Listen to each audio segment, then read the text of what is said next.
Creía que conocía a mi mujer, hasta que escuché aquella frase. Fue como si alguien apagara el mundo durante un segundo. Yo ya estaba estirando la mano hacia el perchero para irme cuando su voz atravesó la música, aguda, con ese descaro que solo aparece después de la tercera copa. Estaba en el rincón más alejado del loft alquilado, intentando escabullirme sin que nadie me viera. Mañana tenía que trabajar temprano, y esas fiestas corporativas eran su hábitat natural, no el mío. En la sala reinaba una penumbra densa.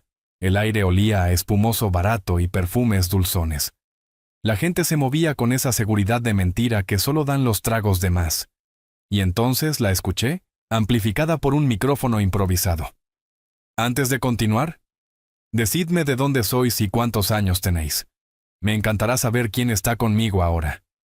La sala estalló en risas. Su voz atravesó la música como un cristal afilado. Sí, puedo dejarlo cuando quiera, dijo ella. Risas, brindis, aplausos. Para mí es como un sofá viejo. Me acostumbré. Pero si hace falta, encuentro otro. Buenos días, amigos. No les robaré mucho tiempo. Solo quiero pedirles que me ayuden a alcanzar el objetivo de 2000 suscriptores y que se suscriban a mi canal Historias de Engaño.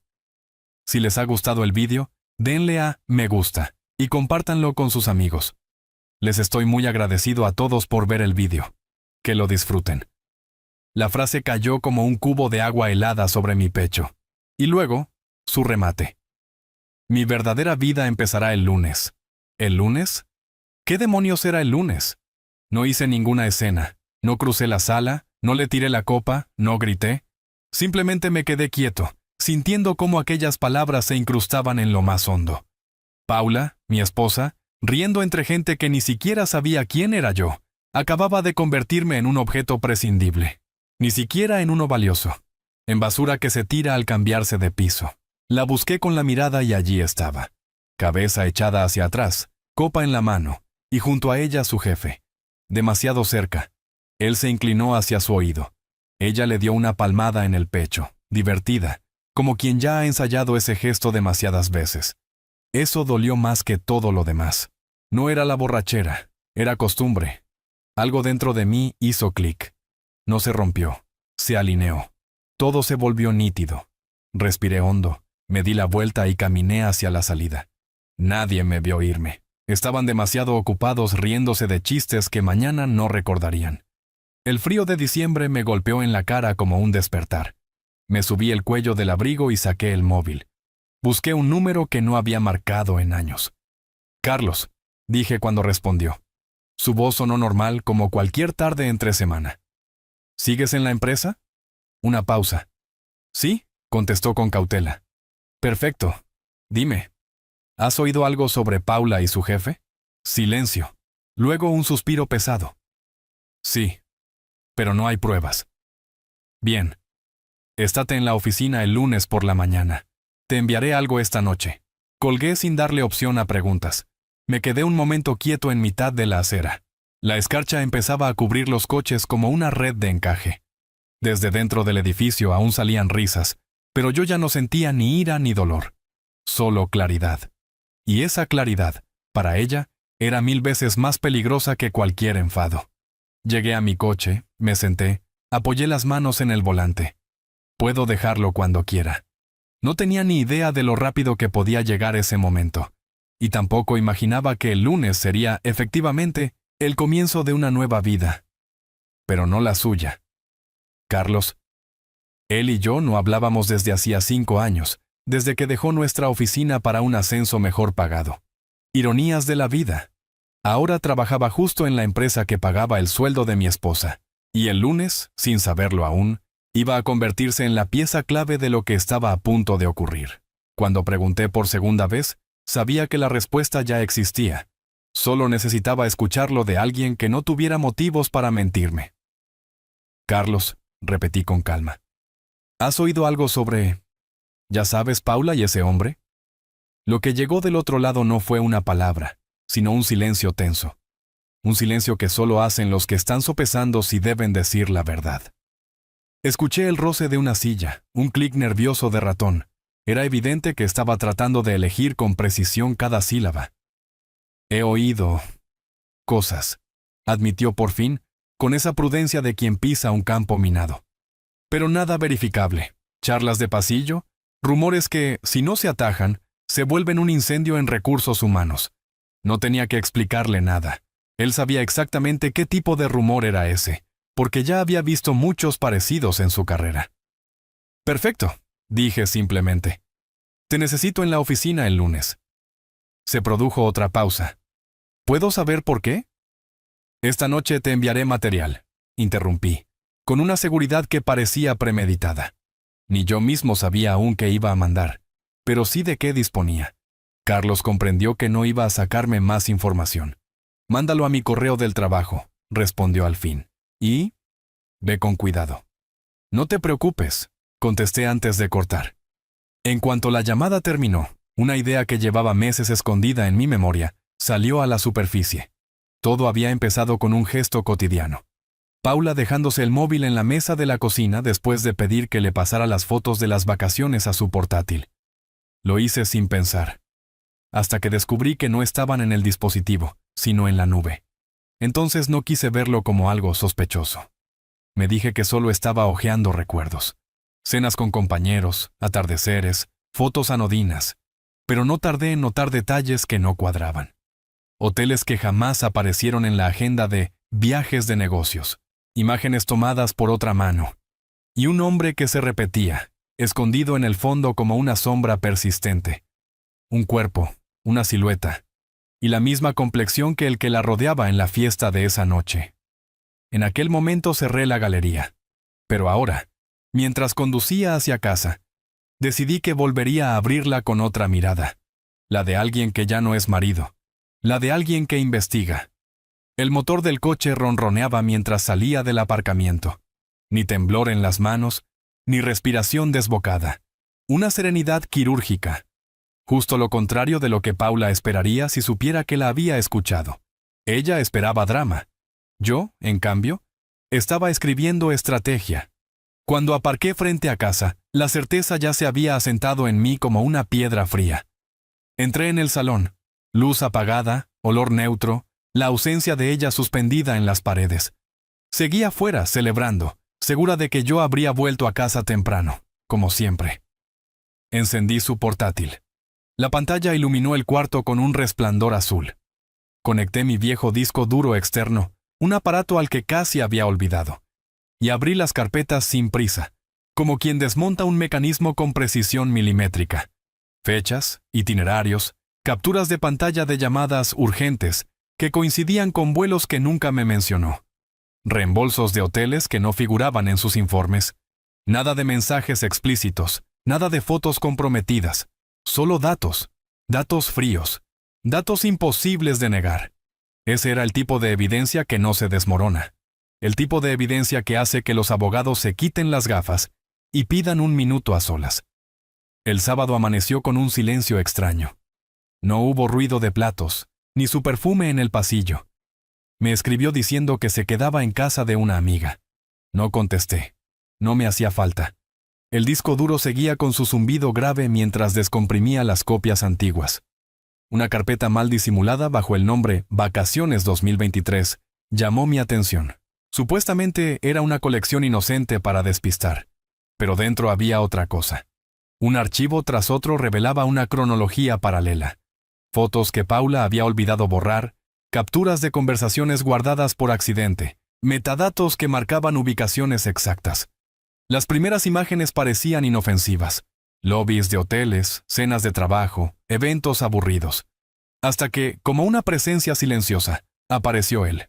El mismo hombre, en segundo plano, en otro país, en otra fecha. Una figura que no debería estar ahí, pero que estaba en todas partes.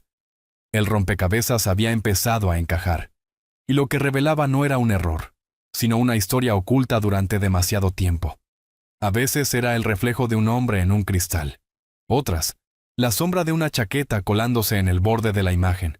Pero siempre estaba ahí, demasiado cerca de ella, demasiado constante para ser una coincidencia. Y después, llegaron los mensajes.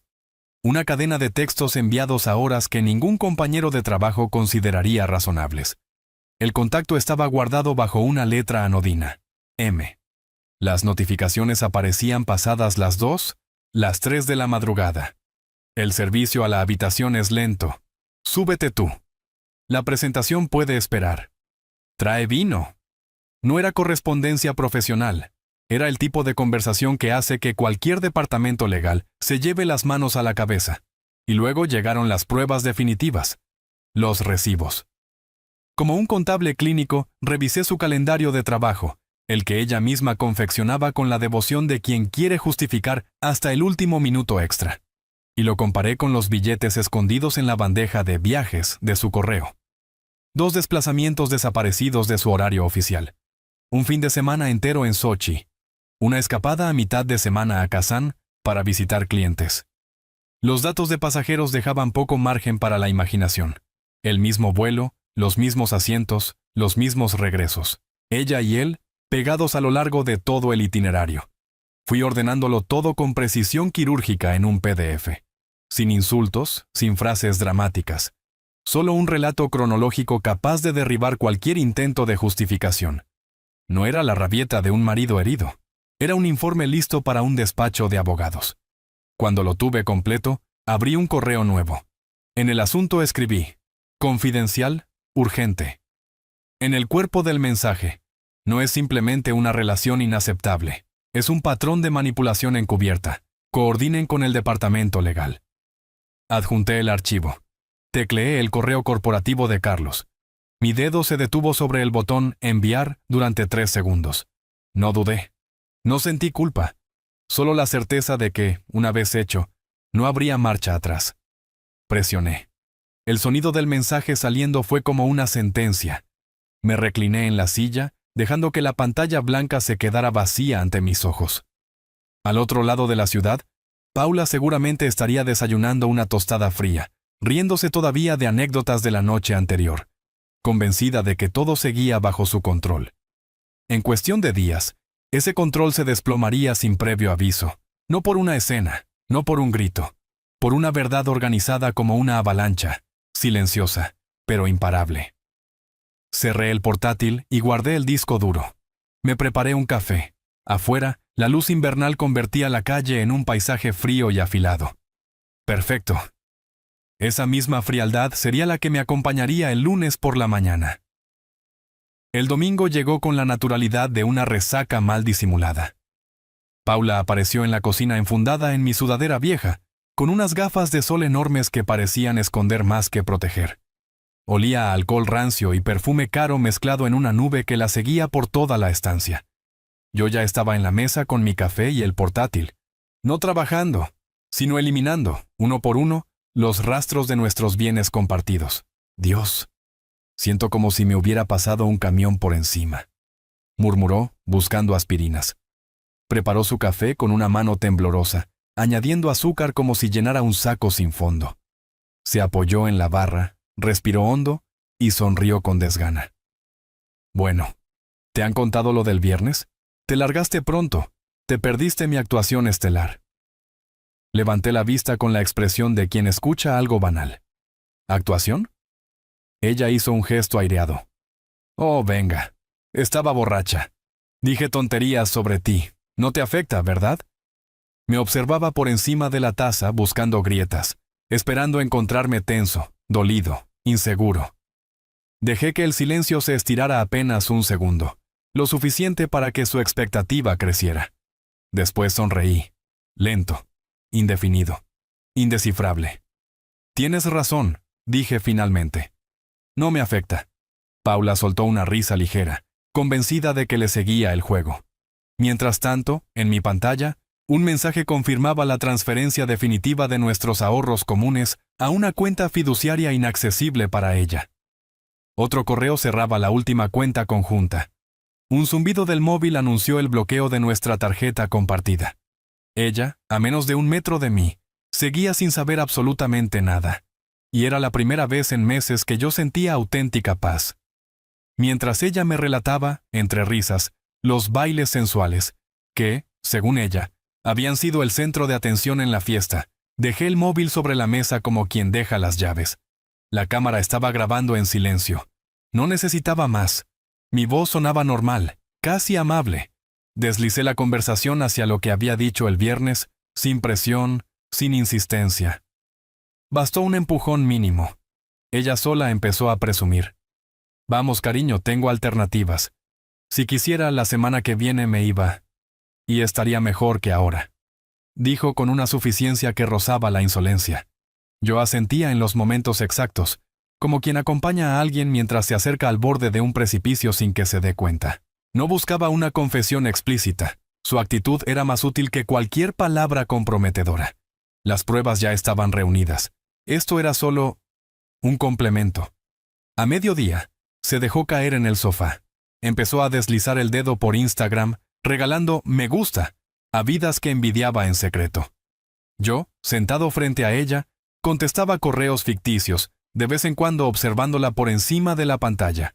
Para ella, era un domingo ordinario. Para mí, el último capítulo de una vida que ya no compartíamos. Había algo casi poético en verla vivir dentro de una realidad que ya estaba muerta, gastando dinero que ya no existía, haciendo planes para un futuro que se estaba desmoronando en tiempo real.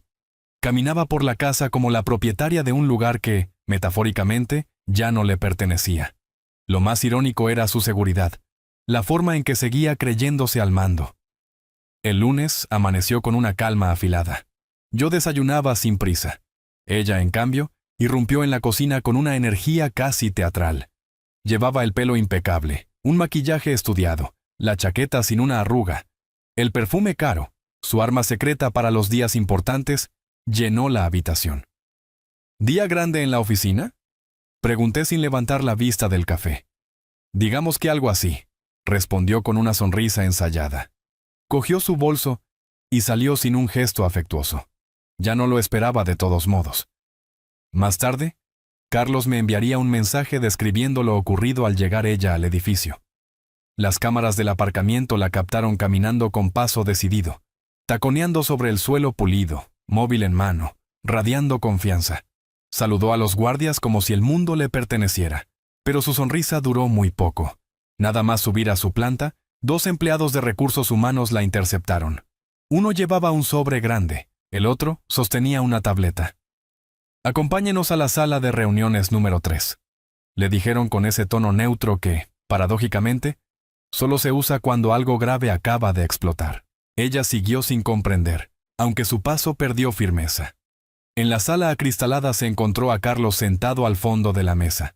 Traje cerrado, hombros rectos, rostro impenetrable. A su lado, el jefe del departamento de HH, con la tableta preparada. Ni siquiera le permitieron quitarse el abrigo. La puerta se cerró tras ella, y justo entonces entró su jefe, casi corriendo. Tenía el rostro rojo y los dientes apretados. Sin mediar palabra, lanzó una pila de papeles sobre la mesa. Las hojas se desperdigaron como nieve cayendo delante de ella. Paula miró los documentos, esperando ver un informe o un gráfico. Pero no. Era su conversación, sus mensajes, sus noches, su vida oculta, impresos, ordenados, irrefutables. ¿Qué demonios es esto?, bramó su jefe, tan fuerte que varios empleados giraron la cabeza desde el pasillo. Eso está sacado de contexto, balbuceó ella, intentando juntar palabras que no formaban sentido. Carlos no intervino. No le ofreció una salida.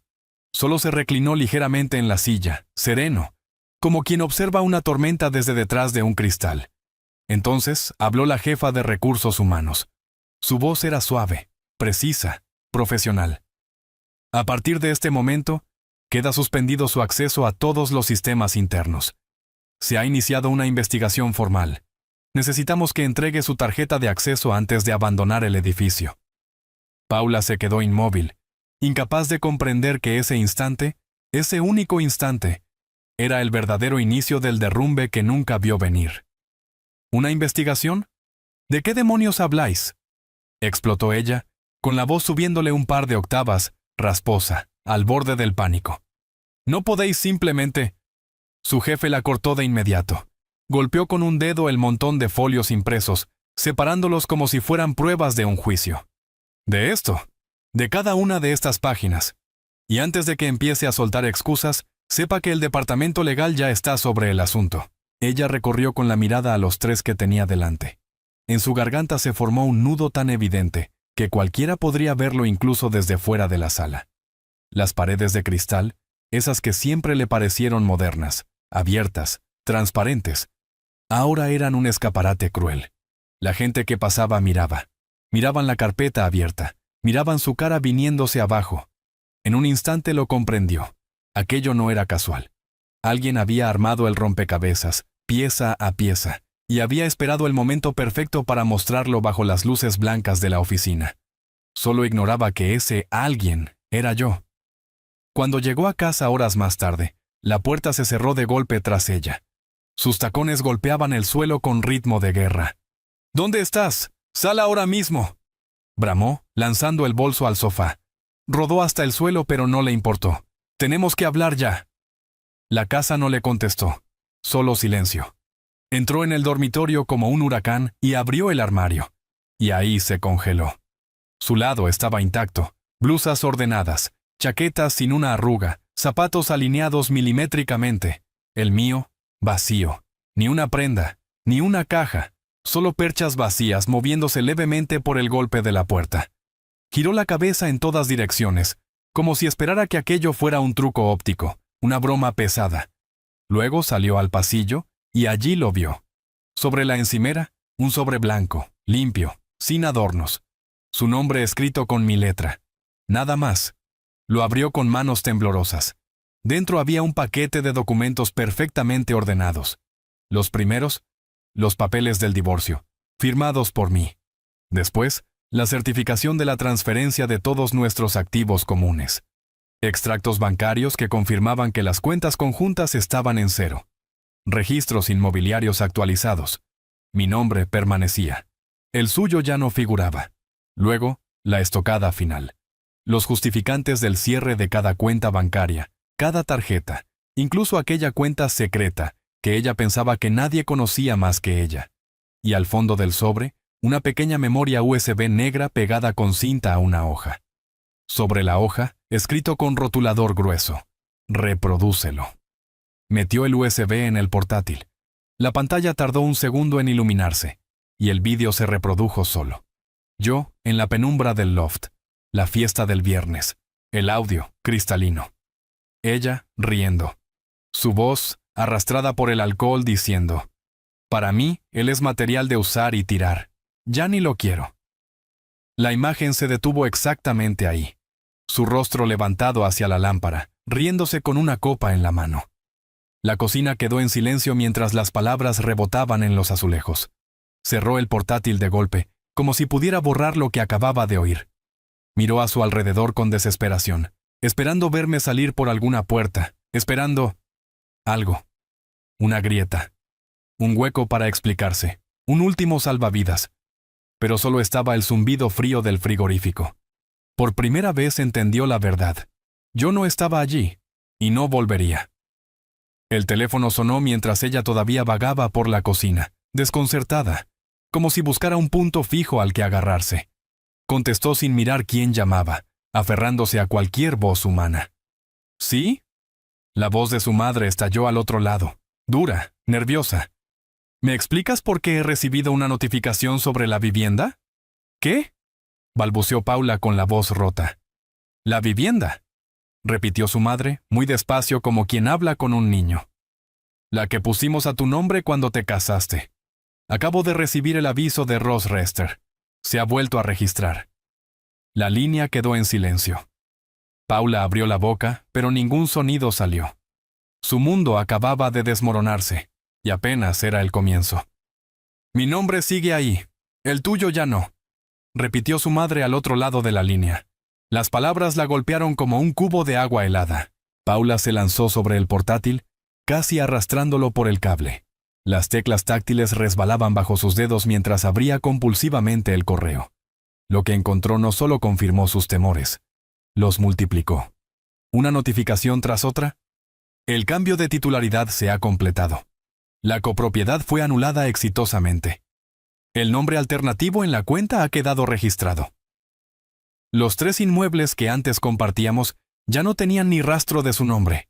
No estaban en trámite. No era un ajuste. Todo estaba cerrado, terminado, irreversible. Mamá, yo no he hecho nada, susurró, desplazándose por los mensajes con desesperación infantil. Su madre soltó una carcajada áspera, sin pizca de ternura. No dudo que tú no hayas hecho nada. Pero él, vaya si ha hecho. ¿Por qué él? Balbuceó Paula como si buscara flotadores en mar abierto. La voz de su madre se volvió cortante, casi quirúrgica. No te atrevas a tratarme como una ingenua. Siempre pensaste que era un hombre calmado, silencioso, y confundiste silencio con torpeza. Hay silencios que observan y preparan. Y por lo visto, el suyo llevaba mucho tiempo haciéndolo. El estómago de Paula se cerró como un puño. Quiso replicar, inventar una justificación, culpar a algo, a alguien. Pero cada correo que llegaba era otro golpe. La cuenta de inversión, cerrada. El fondo de reserva, transferido a una gestión fiduciaria donde ella ya no existía. Incluso los vehículos de empresa que conducía a diario habían sido reajustados. Su nombre eliminado, tachado, borrado. Piénsalo bien, continuó su madre, y ahora la voz tenía la frialdad del cristal. Esto no lo ha hecho anoche. No ha sido un impulso. Esto estaba planificado. Los dedos de Paula quedaron suspendidos sobre el teclado, inmóviles. Allí no había nada que escribir, ni mensaje que enviar, ni trámite que deshacer. Los notarios no retroceden. Los contratos ejecutados no se anulan con lágrimas. Y lo peor era la incertidumbre. ¿Qué más había movido él sin que ella lo supiera? Su madre suspiró largo, derrotada. Te lo dije siempre. Si te casas con un hombre callado, aprende a qué lado cae su silencio. Y en su caso, el silencio era un arma. La llamada se cortó. Paula quedó frente a la pantalla negra, viendo su propio reflejo deformarse. Detrás, el armario vacío parecía observarla como un recordatorio brutal. Esa casa ya no le pertenecía, y no solo en los papeles. Todo explotó del todo el martes por la tarde. Una simple notificación en el chat interno de la empresa. Un mensaje que abrió esperando un meme, un recordatorio, una tontería más. Era un vídeo, su vídeo. La barra del bar del viernes, su copa levantada, su risa exagerada, la cabeza echada hacia atrás. El sonido era perfecto. Para mí es como un mueble. Puedo dejarlo cuando quiera. Al fondo, carcajadas. La misma banda sonora que la había humillado en directo. El clip terminaba congelado en su sonrisa. Debajo, una pregunta cruel. ¿Seguridad o simple crueldad? El estómago se le volcó, pero no había terminado ahí. Cuando llegó a casa esa tarde, había 2 vídeos más. Uno grabado con pulso inestable, ella bailando con su director, las manos de él en su cintura, su boca cerca del oído de ella. Y el segundo, un zoom desde la distancia captando sus susurros, su risa cómplice, esa risa que solo tiene quien cree que nadie la observa. La frase debajo era devastadora. Relación confirmada. Investigación en marcha. Su mundo digital se incendió. Los chats se llenaron de mensajes, pero ninguno era de apoyo. Aquellas amigas que solían inundarla de corazones, ahora miraban y callaban. 2 compañeras en las que confiaba abrieron su mensaje. Y no respondieron. El miércoles amaneció con un correo oficial. Queda excluida de la próxima actividad corporativa. Sin explicaciones, no hacían falta. Por la tarde, su jefe la llamó a su despacho. Le entregó un memorándum, sin adornos. A partir de hoy queda apartada de todos los proyectos con clientes, debido a la situación reciente. Cuando ella intentó defenderse, él ni siquiera la miró a los ojos. No es un castigo, es una medida preventiva. Medida preventiva. Esas 2 palabras le ardieron más que suspensión. Significaban algo muy concreto.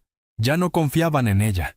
Y cuando salió de la oficina ese día, sin pronunciar una sola palabra, notó todas las miradas clavadas en su espalda como agujas. Su caída ya no era un rumor. Era un espectáculo público. Los susurros la perseguían como un eco insoportable. En el ascensor, 2 compañeros que solían saludarla de buen humor, bajaron de golpe la mirada hacia la pantalla del móvil, fingiendo leer algo urgente. Era absurdo. Ni siquiera disimulaban.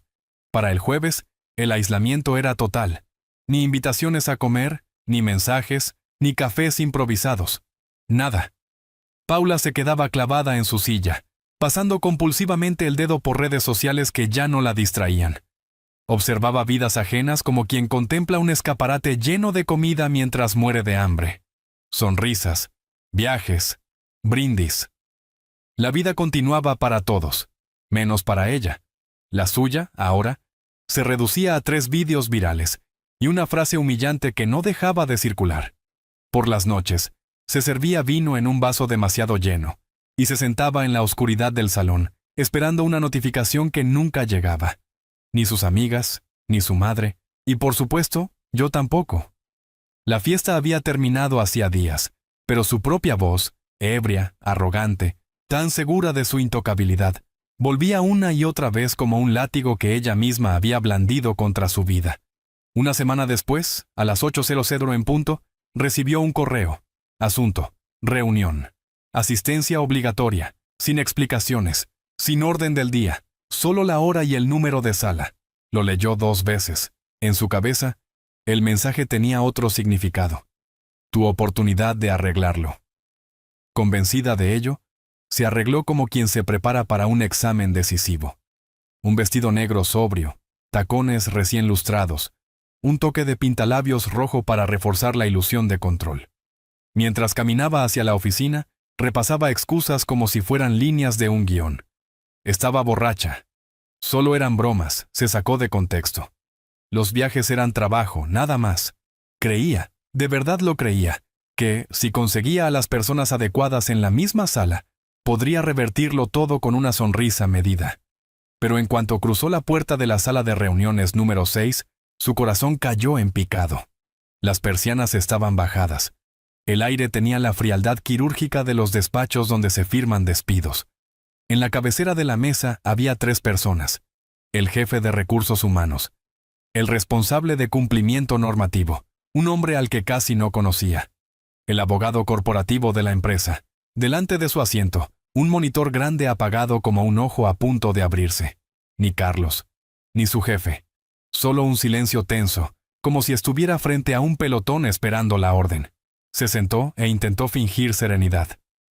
Bueno, me alegro de que podamos hablar. Quería aclarar algunas cosas. La pantalla se iluminó antes de que pudiera terminar. A la izquierda, una tabla de gastos. Vuelos a Sochi, reservas de hotel en Kazán, servicio de habitaciones, 2 comidas, 2 bebidas, una sola habitación. Todo justificado como desarrollo de relaciones con clientes. A la derecha, capturas de chats.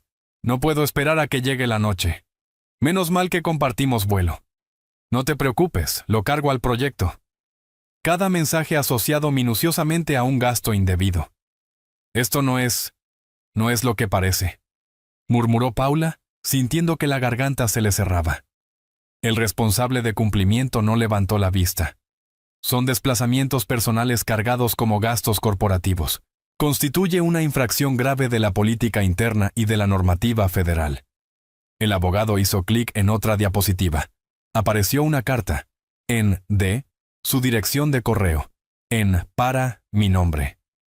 El aire abandonó sus pulmones. Miró a los 3 hombres, uno por uno, buscando algo. Un gesto, un ápice de empatía. Pero todos tenían expresiones neutras, formales. Nada que pudiera salvarla. Y entonces, la verdad la atravesó. No era una coincidencia, ni un castigo exagerado. Era un mecanismo perfectamente engrasado, activado en el instante exacto. Era un plan. Mi plan. Recordó la escena en nuestra cocina una semana antes. Ella riéndose, presumiendo, creyéndose en control. Y yo, sentado frente a ella, dejándola hablar. El aire se volvió pesado. Su pulso golpeó en los oídos. Una certeza le cayó encima como una piedra. Él no me gritó, no me empujó. Me destruyó con método, y todas las salidas que ella daba por seguras. Estaban selladas. La oficina ese jueves era un mausoleo. El tipo de silencio que surge cuando todos conocen una tragedia, pero fingen no haber oído nada.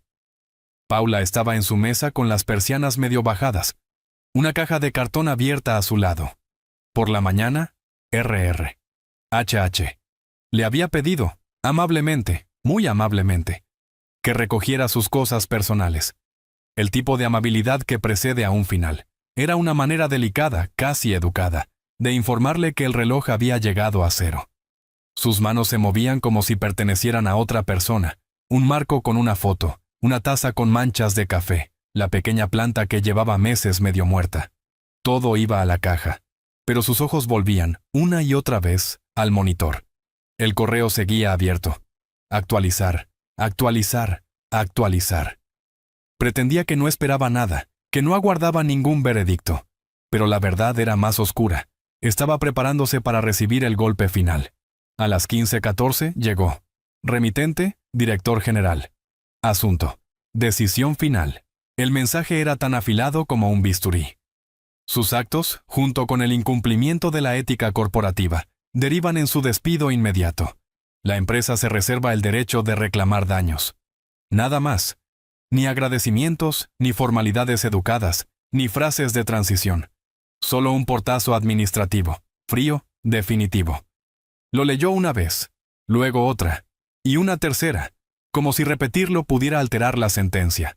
A su alrededor, sus compañeros seguían pulsando teclas, fingiendo concentración. Pero ella sabía. Sabía que todos esperaban ese correo tanto como ella. Sabía que estaban presenciando el último golpe. Introdujo los últimos objetos en la caja con movimientos cada vez más lentos. El rostro se le había quedado sin expresión, como si alguien hubiera apagado desde dentro aquello que la sostenía. No era solamente la pérdida de un empleo, era ver cómo su vida se desmontaba pieza a pieza delante de testigos silenciosos. Abajo, yo estaba sentado en el coche, justo frente a las puertas de cristal del edificio. No bajé la ventanilla, no me incliné hacia adelante. Apenas respiré, solo observé. A las 15:47 la vi aparecer. Llevaba la caja contra el pecho, como si abrazara los restos de una vida que ya no existía. La chaqueta se le había deslizado por un hombro. Los tacones golpeaban el asfalto con un ritmo irregular, pasos pequeños, torpes, como si quisiera extender la caminata para no llegar a ningún destino. Por un instante, se detuvo en la acera. Miró a su alrededor. ¿Buscaba un taxi? ¿Un rostro amigo? ¿Una señal de que no estaba sola? ¿O quizá, incluso a mí? Sus ojos viajaron entre los coches hasta detenerse en el mío. Nuestras miradas se cruzaron a través del parabrisas. Un temblor le cruzó la expresión. Pero yo no hice nada, ni un gesto, ni una inclinación de cabeza, ni un atisbo de sonrisa. Mi mano siguió firme sobre el volante, quieta, segura, ajena. Ella ajustó la caja, como si intentara decir algo, como si buscara una última palabra, un cierre, una explicación. Una oportunidad de recuperar, aunque fuera por un segundo, un poco de control. No se la di. Engrané la marcha, giré el volante con suavidad, y me alejé despacio de la acera sin romper el contacto visual hasta el último centímetro. No era venganza. La venganza es fuego, impulso, deseo de devolver el golpe. Lo que sentí en aquel momento era algo más frío, más puro, más definitivo. No era odio, no era rabia, era el final.